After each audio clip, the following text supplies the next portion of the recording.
Okay, guys, going to Ask Scruff. This one's kind of an off the cuff video, more an opinion than answering a question, I think.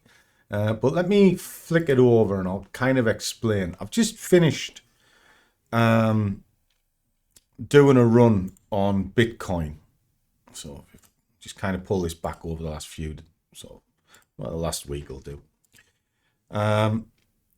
As you can see, small balances, and it's predominantly Bitcoin, but it's also a pound JPY. I'm finished for the day, but it's all there. It's all pretty much done. I've gone through this with the guys, and I've done incredibly well. A couple of grand. And it started with a very small balance. I started it with 200 quid beginning of the month, and now the account has gone quite well. Now, naturally, that would have drawn attention with the guys in the squad. And one thing that I need to stress, when you see money being thrown around like that, don't get excited by it. It's not indicative of most traders. That was out the ordinary, and it's not something that I will be doing week in, week out. It's just the opportunities were available. And I showed the guys in the squad kind of what you're looking at here, where we can see these movements within the market. That's on Bitcoin. Now, Bitcoin, if we come down to the Ask Scruff, again, Justin's asking, would I consider it a safe asset or a gambling asset? Personally, I think it's the Wild West, which is kind of where it is. But all the rules proved a point in the video that I did. What's the difference? Right, okay, let me kind of clarify that. The rules apply to every chart. So when I'm looking at GoldenEye and I'm looking at Kylie and the various things that you see me do, I couldn't give a toss what the product is. I really couldn't. Like I say, we had it earlier in the week where Dusty, a little salute to him, my little friend, asked for New York cocoa. Wouldn't even come into my radar. But I broke it down following the exact same principles and I went with it.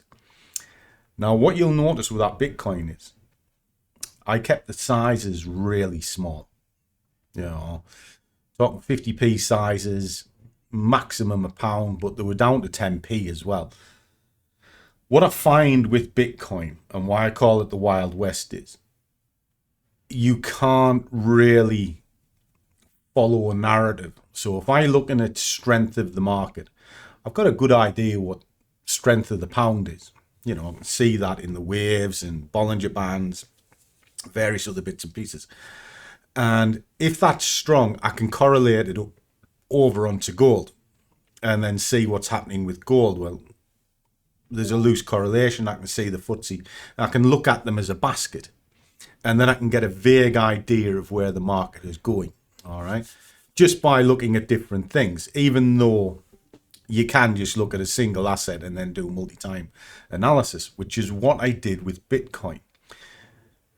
Bitcoin to me is way too volatile to be used as a vehicle for long-term growth. The spikes on them come out of the blue and they can be massive. And I mean really massive. Now, if you're trading even on small numbers with a relatively small account and you have kind of the gambling tendencies, Bitcoin will tear you a new one in a heartbeat. So you're better off trading slower and methodical in a relatively fast market, but it would be of a slow pace to Bitcoin, like pound JPY. It's a lovely market. It moves really well. Gold versus US, lovely market. You can sort of size appropriately, shall we say, and then you won't get into trouble. But it'll also pay you half decent as well. Bitcoin, if you see a massive move like we have done this week, it can't sustain because people are still going to take profits.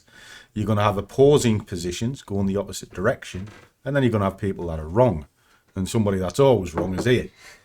Wait, is this for me? It is, yes. You brought my coffee. Thanks very much. Been outside, it's wild. I know. We've got a mad storm going on in the northeast today. It's absolutely ludicrous. I don't know if you can hear it, but yeah, it is wild.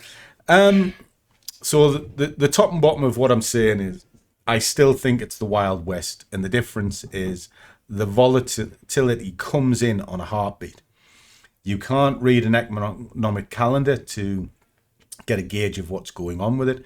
The market news in and around it is pretty much just waffle. And for the retail trader, it means nothing. So you can only trade what you see, but it moves that quick. Even on a small position size, it can damage you if you don't know how to get out of it. And that's why I call it the Wild West. So, like I say, it's a bit of an opinion rather than answering a question. And I hope that kind of makes sense to you. I genuinely do. Catch you soon.